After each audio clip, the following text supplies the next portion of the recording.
Endless Path, Infinite Cosmos, Chapter 2, The Beginning of the End, Part 2. Where am I? Vaughn muses to himself. I must have passed out again, he says while looking at the machine attached to the valve on his hip. He remembers the day it was attached 6 years ago. The doctors had begun to get frustrated with trying to draw blood from the veins in his arms and legs, so they had put him under and performed an operation to attach a mechanism on the left side of his hip to serve as an easy access to the arteries going into his legs. Now, instead of having to attach tubes to his arms, they just had to attach a hose to release the mechanism for quick access to his blood. He often worries about the valve leaking and if it were to get damaged if he would die. The boy, now 14 years old, had an emaciated appearance. Though his complexion hadn't changed since birth, still almost translucent in nature, it now had an almost unhealthy appearance. Though the doctors put him on a highly nutritious diet and even had him hooked up to various tubes to feed a cocktail of vitamins directly into his body, it couldn't hide the damage done by the endless experiments. Vaughn sighs. Guess I'm still alive. He often nurtured the expectation that every time he falls asleep, it would hopefully be for good. He had long given up on the possibility of killing himself because the doctors were constantly monitoring his every action. Once, when he was recovering from one of the more severe experiments, he tried to take his life by bashing his head into the wall. Unfortunately, his attempt ended in failure, resulting in the walls to now become a padded cell. In protest, he had tried to stop eating, but the doctor simply injected him with a muscle relaxer and hooked him up to an IV and nutrient drip. A bespectacled female doctor with short brown hair spoke. "Awake, are we, Mr. Mason?" "Yes, Dr. Keenly. I guess I'm just feeling a little anemic," spoke Vaughn, with a cynical attempt at humor. Smiling, she grabs her tablet. "That's good. Don't worry. The procedure is almost over. How are you feeling today?" she asks, feigning concern. "She had been assigned to me after my attempted suicide. Even though I know she isn't really my friend, she is one of the only people that at least pretends to treat me like a human. I'm feeling a lot better. I just finished the latest volume of Naruto. When can I get the next volume?" Vaughn asked expectantly. He had really begun to enjoy reading manga and watching anime in previous years. Dr. Keenly had introduced him to it after one of their earlier sessions as a coping mechanism of sorts.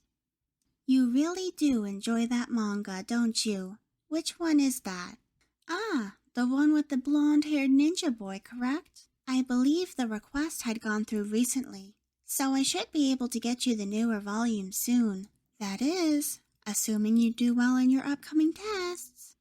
She often tempts me like this. It was discovered early on that my mental state had slight improvements on the quality of my blood during testing. Nothing significant, but one of the groups within the lab had gotten a grant to observe the effects, so someone must have cared. At least I get something to alleviate my boredom. Vaughn nods his head. "Yes, ma'am. I will do my best." He gives his most practiced smile. "Very good, Mr. Mason," she says while making notes on her tablet.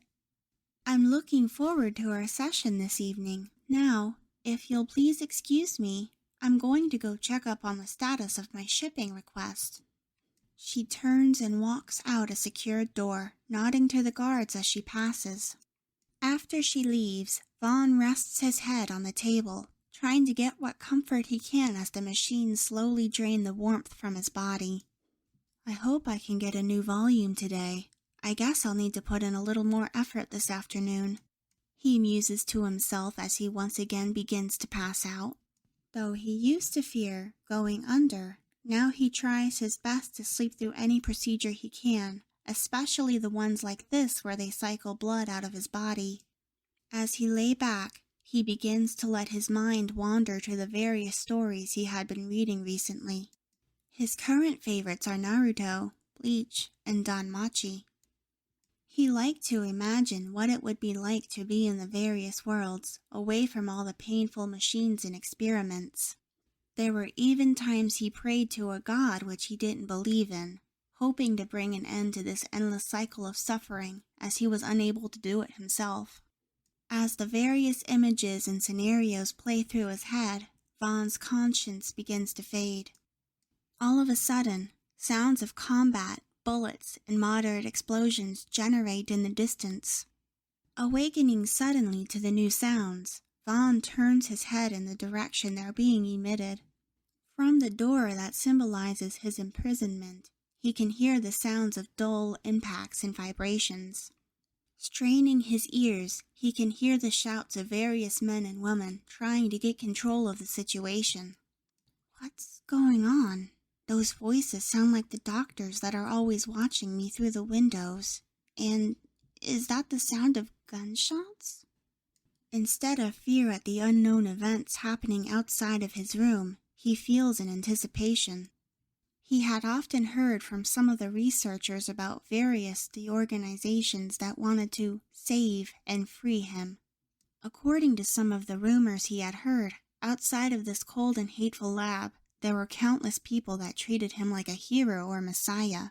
This was how he came to understand the concept of what a god was, as some of the researchers had tried to encourage him, saying how much the research he was assisting with was saving lives all around the world.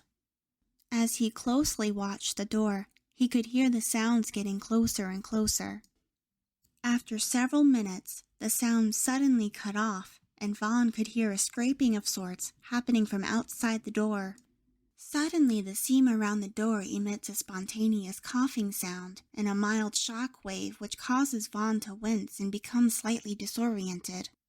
As the door falls, a group of men wearing dark militaristic-style clothing rushes into the room.